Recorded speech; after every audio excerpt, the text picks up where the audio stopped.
Ahorra hasta 50% en la venta del hogar de President's Day de JCPenney. Y refresca tu hogar de piso a techo con tus marcas favoritas. Usa el cupón y ahorra hasta 30% extra. Encuentra lindas colchas para usar todo el año, ollas livianas en variedad de colores y hermosas cortinas para decorar tus ventanas. Actualiza cada rincón de tu hogar con descuentos que te harán sentir como en casa. JCPenney.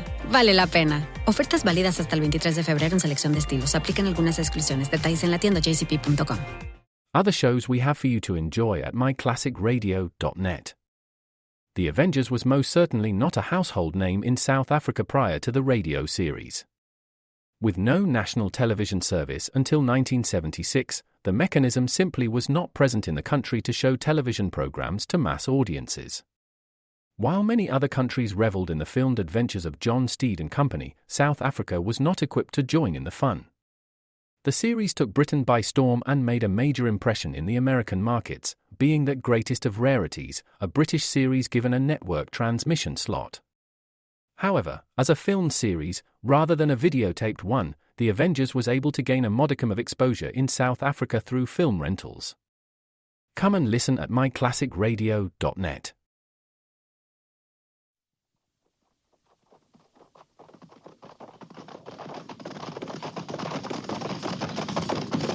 At the gallop! Oh!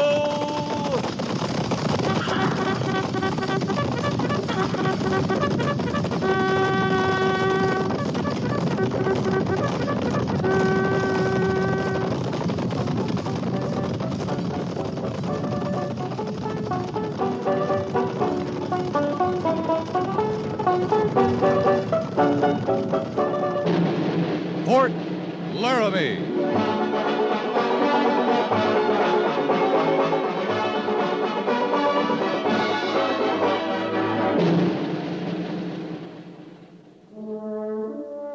Fort Laramie, starring Raymond Burr as Captain Lee Quince. Specially transcribed tales of the dark and tragic ground of the wild frontier, the saga of fighting men who rode the rim of empire, and the dramatic story of Lee Quince, Captain of Cavalry.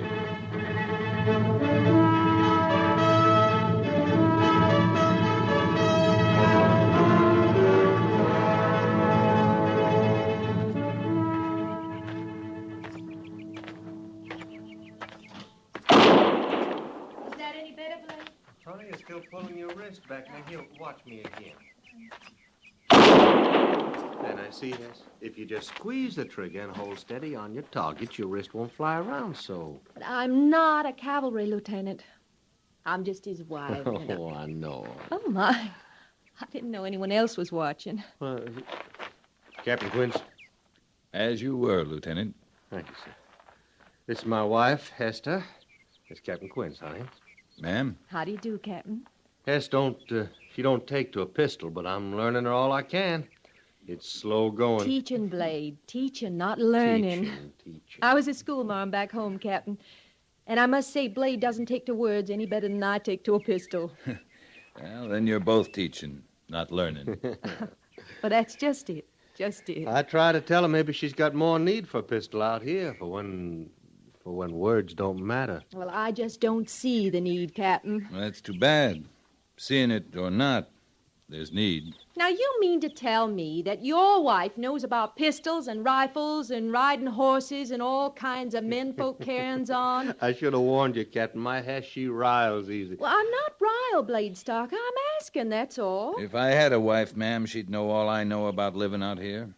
And pistols and rifles and riding are part of the living. And I try to tell her, Captain. I do try. Well, I declare I am not stupid. But everything you say, it's not womanly. It's not womanly country. Meaning women folk don't belong out here? Well, it depends on the women folk, ma'am. I'd say you have to want to belong. Afternoon to you. Afternoon, Captain. Well, I like that. He as much as said I belong out here. Hess, honey, what's trouble with you? He said nothing at a time.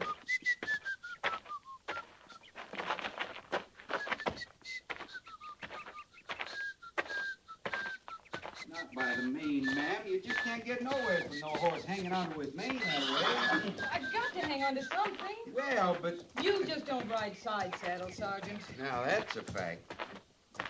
Oh, you looking for me, Captain? Oh, just passing by, Sergeant. Afternoon, Miss Meade. Good afternoon, Captain.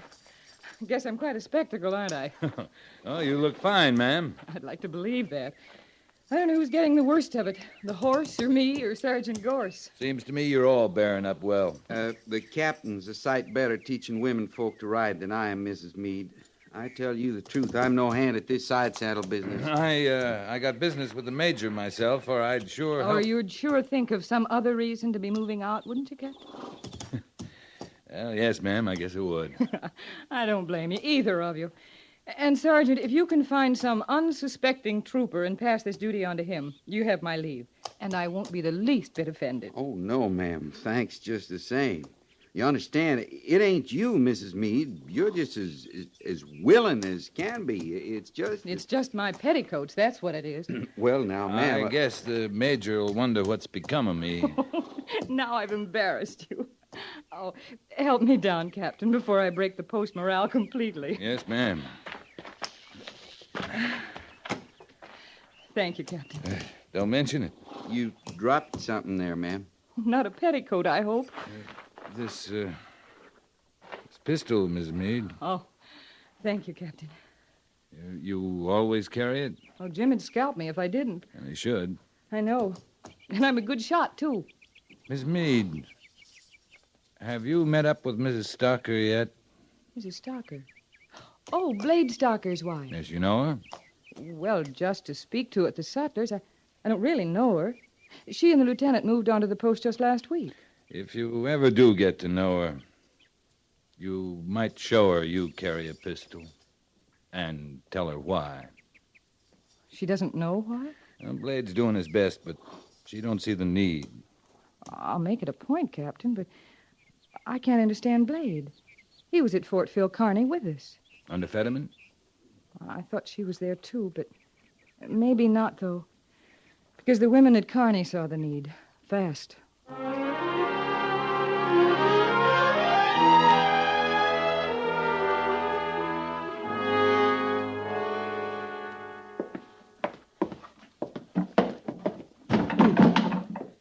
You want any of these boxes open, Mrs. Stalker? Oh, now, don't you bother with that, Lieutenant Seibert. Just moving them in for me is a big help. Glad to do it. Oh, I declare you'd think they give a body time to move into their quarters. Here it is, less than a week, and Blade's already drawn Officer of the Day. That's the Army for you, Mrs. Stalker. You draw the duty, you do it, that's all. Now, you're not going to start lecturing me, too, Lieutenant Seibert. Sorry, ma'am. I didn't mean it to sound that way. Oh, don't mind me. Blade says I rile easy, and I guess I do. But he's all so new to me. And folks from Captain Quint's up and down have been mighty free with their advice. Well, they're just trying to help. Well, I'm sure of that. But there's help and help, if you know what I mean. Yes, ma'am. Now you, Lieutenant Seibert, helping me move my books and belongings in. I can appreciate that more. Books, huh? No wonder those boxes are so heavy. Mm-hmm, my school books.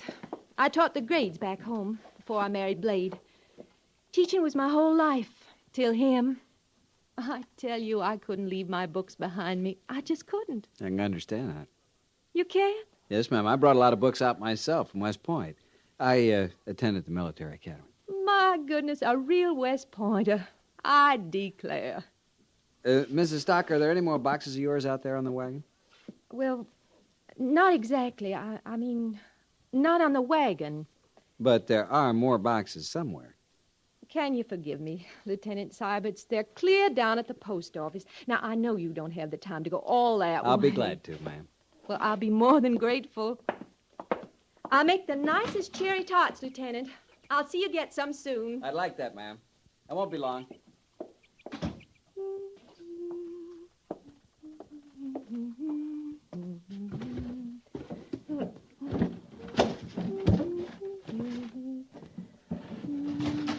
Anybody home?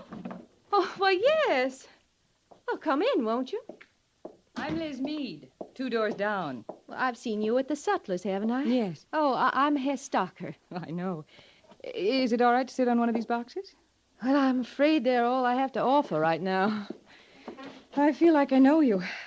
Weren't you at Fort Kearny with Blade? No. We've just been married a month.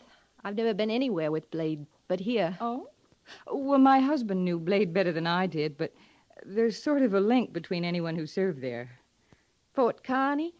It's up on the old Bozeman Trail. It's closed now. That's all Indian territory since the treaty, but You must be mistaken about Blade, Mrs. Meade. He's never mentioned Fort Kearny to me. But I'm sure he was there. There were 5 companies of infantry. Oh, your husband's an infantry officer? Uh-huh. Oh, well, that explains it then. You must be wrong about Blade. He's in the cavalry. There was a company of cavalry, too, under Captain Fetterman. Well, it's not important, of course. But I know Blade would have told me. Of course, I'm sure he would. And as you say, it's not important. Well, can I help you with anything? No, thanks kindly. Oh, my goodness, I almost forgot. I brought you a little present. Well, aren't you nice? I have a practical turn of mind. It's something no army wife should be without. What? Well, these are cartridges. Well, I just assumed yours was a .38 like mine. Well, I don't know. You know about firearms? A woman has to, out here. Well, I don't understand. A big post like Fort Laramie, with all these men here to protect us. But the men aren't always here, Mrs. Stocker. My husband and most of the infantry are out now. These are the facts of the West. Mm-hmm. Many of the Indians are hostile, and the fate of white women in their hands... Well, it's best to know how to defend yourself. You've had to defend yourself? Many times. At Kearny, the women held the fort in one Indian raid with less than a dozen men to help. Were any of the women killed? Some. And some carried off by the Sioux. Dying's easier. I'm a school teacher, Mrs. Meade. I want to make my way out here teaching the young that you don't have to kill to get along. I think schools are more important than guns. We can use the schools, Mrs. Stocker, and there's not a woman out here who won't want to help you get them. But till you do, you have to live. I guess I can defend myself if I have to. Well, it isn't always a case of defending yourself. Sometimes a woman has to make a choice, a quick choice. Of living or dying? Of living or enduring. Mrs. Stocker, don't you know what happens to a woman if a hostile carries her off? I think maybe that would be something for Blade to tell me, Mrs. Meade. Yes. Yes, you're right. And when he tells you that, maybe he'll tell you what the pistol is for. Really.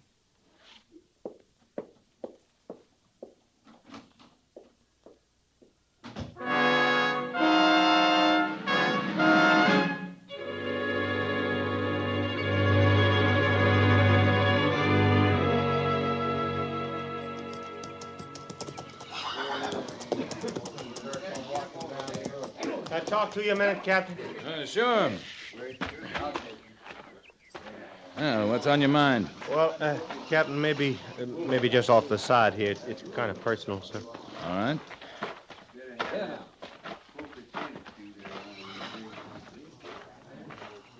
Would you be willing to do some talking for me, Captain? I just can't seem to be getting that job done with Hess, using firearms and all. I mean, You sure you're trying hard at it? I don't know what that means. I'm trying. I've been trying, Captain. There's a lot I told her, and a lot of times. Lots you haven't told her. Well, it looks like a big fort, Laramie. I'd have swore I wouldn't know anyone here from the old days. Sure didn't reckon to run into Miss Meade again. She told you, huh? It's a secret you were at Fort Kearny? Well, no, not that. Well, they're just hard words to say to Hess, Captain. It all happened kind of quick, like our marrying and moving out here.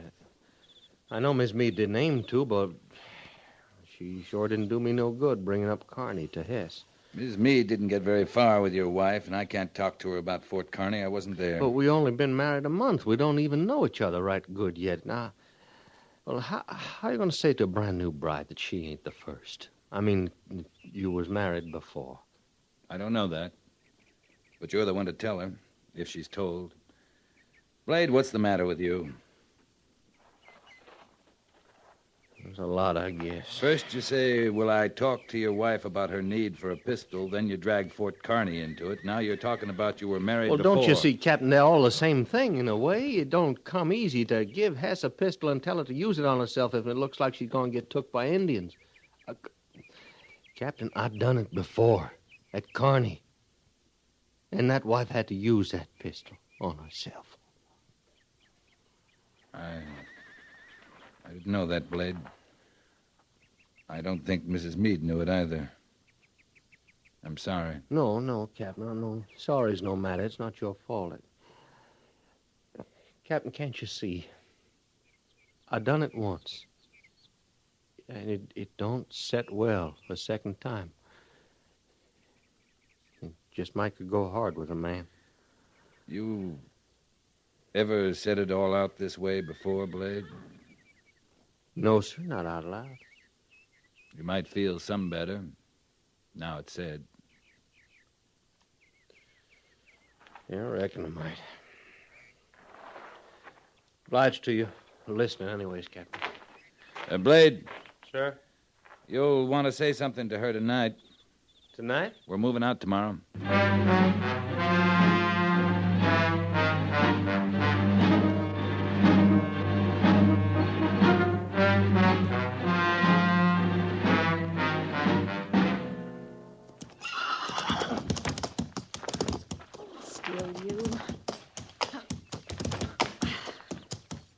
Why can't I do that?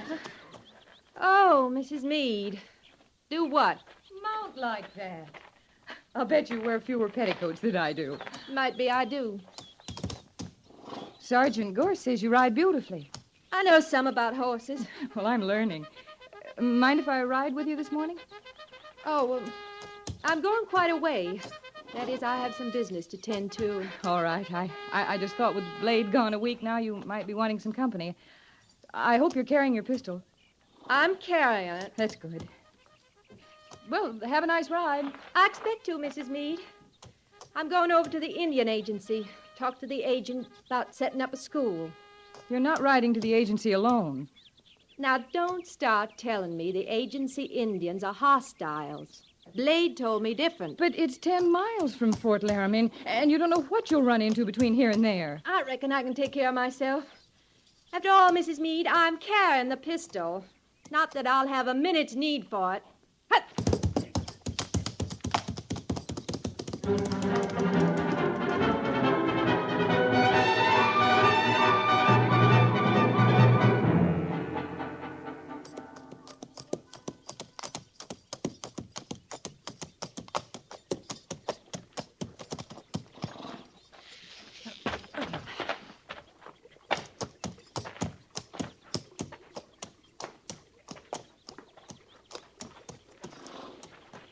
I guess you could do with the water. More of a ride than I thought. Oh,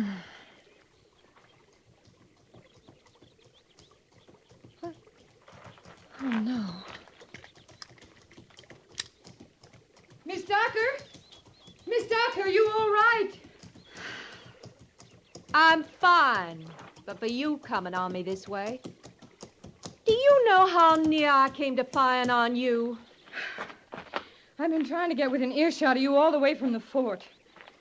This is a very stupid thing, riding off alone this way. I might have shot you. Seems to me you're the stupid one. I suppose I am, but you've got to realize the dangers out here, Miss Docker. At least with the two of us, we're protection. Wait. What? Other shows we have for you to enjoy at myclassicradio.net. The Black Museum was a 1951 radio crime drama program independently produced by Harry Alan Towers and based on real-life cases from the files of Scotland Yard's Black Museum. Ira Marion was the scriptwriter, and music for the series was composed and conducted by Sidney Torch.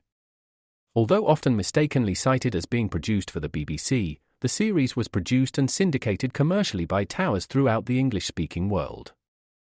Come and listen at myclassicradio.net. Wait, over there. In that brush near the trees. Something big. How can you tell? I don't see anything. It moves, Peg. Timberwolf may be a wildcat. I hope not. I hope that's all it is. You're just trying to frighten me. Hold your pistol steady toward that big tree. And be quiet. It's an Indian. You're not afraid, Hess. Pick up your pistol and show him you're not afraid. And I don't let him. Stop. Stop where you are. We're not afraid of you. If you have something to say, say it and go away. You understand this pistol? Go on. Go away. Leave us alone or I'll fire. You understand?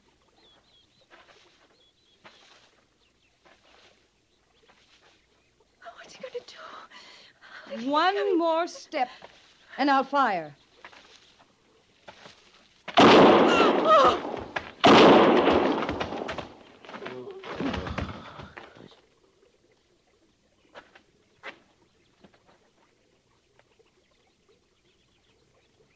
Is he dead?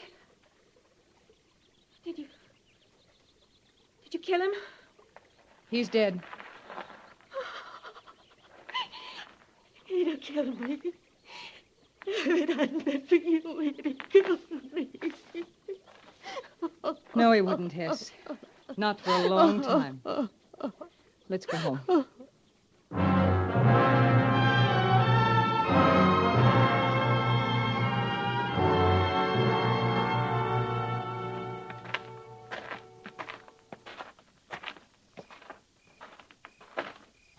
You reckon she's heard somehow, Captain? No, I don't see how. You want I should go with you? I'd be proud to. Oh, I'll do it, Gorse. It's my place. Yes, sir. I sure feel mighty bad for her. Yeah. Her being so new here, not taking to the life easy. I might just look in on her tomorrow, lend a hand maybe. Yeah. Yeah, you do that, Gorse. Well, night, Captain. Good night, Gorse.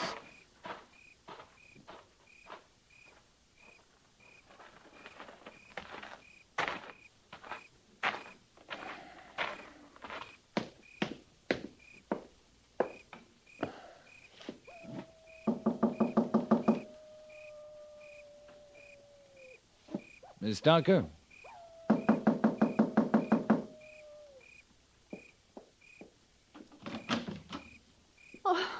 Why, Captain Quince.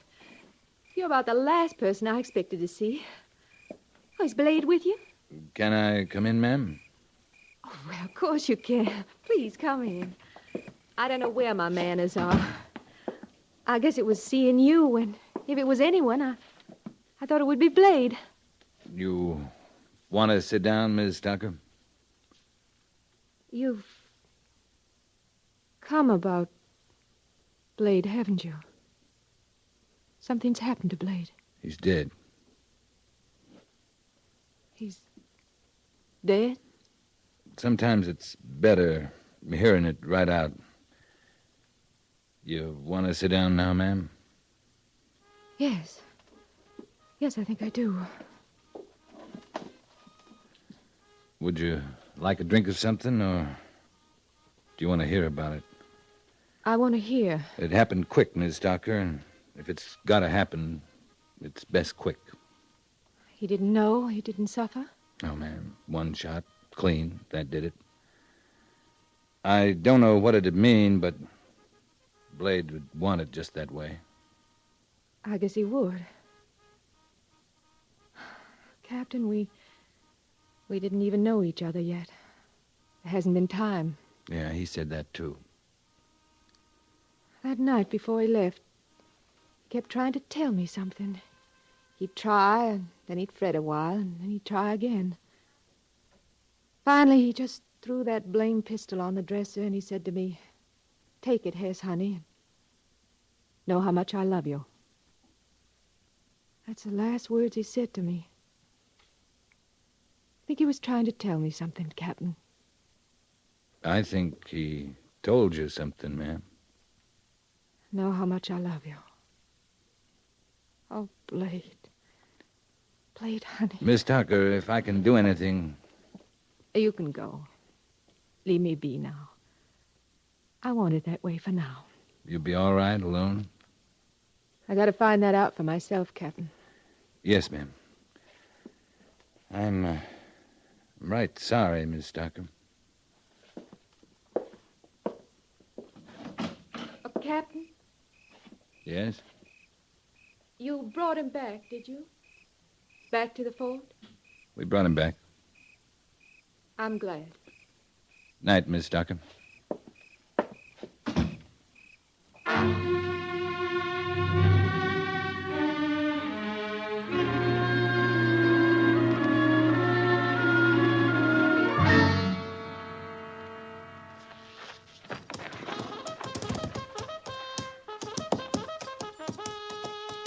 Captain? Captain Quint! Oh, morning, Sergeant. You heard about her, Captain? Mrs. Tucker? What about her? She's gone. Gone? Where? How? I went over there right after reveille, like I planned last night. I couldn't raise her, so I figured she was sleeping heavy. On the way back, the corporal of the guard told me some woman rode through the main gate not 10 minutes ago. Why didn't he stop her? Well, he didn't know her, or what's happened to her or anything. Captain Quincy knew one thing. She was carrying a pistol like she knew what to do with it. You said 10 minutes? Yes, sir. You gonna find her, Captain?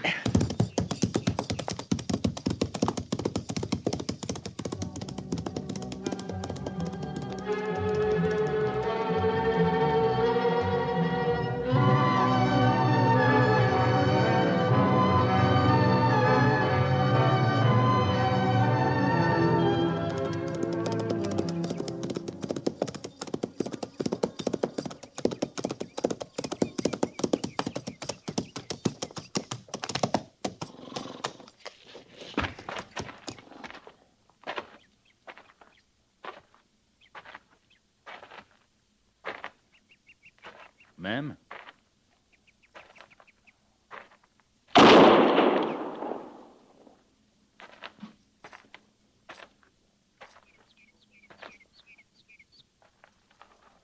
I was too scared to fire it before. You all right, ma'am? I'm all right.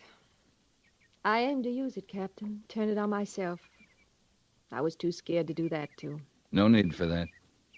No matter, I couldn't do it. It's a pretty morning. Got no right to be. But it's pretty. It's new. It's a beginning. That's always pretty. We were beginning, Blade and me. And I was beginning on my own. To get a feel like I belonged out here. But you're right, Captain. It's not womanly country. It still depends on the woman. I'm a schoolma'am. Teaching was my life, till Blade. I reckon it's my life again now. You still got a life. Or don't you see the need? Need? Schools. We can use them out here, on the post, on the agency. Someone has to start them. Someone has to want to. Someone who could do some learning while they were teaching. I might fit the bill, Captain. I got a lot of learning ahead of me.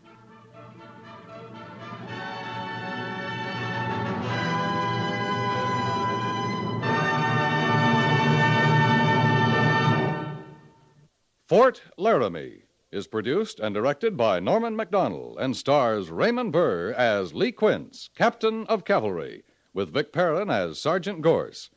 The script was specially written for Fort Laramie by Kathleen Height, with sound patterns by Bill James and Ray Kemper, musical supervision by Amerigo Marino.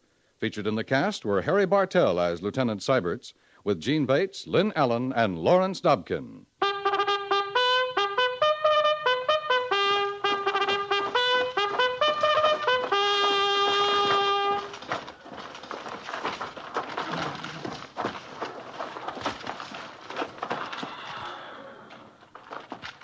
Company, tension!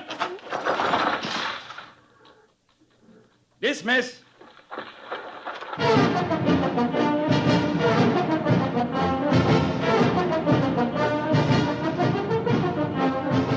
Next week, another transcribed story of the Northwest frontier and the troopers who fought under Lee Quince, Captain of Cavalry.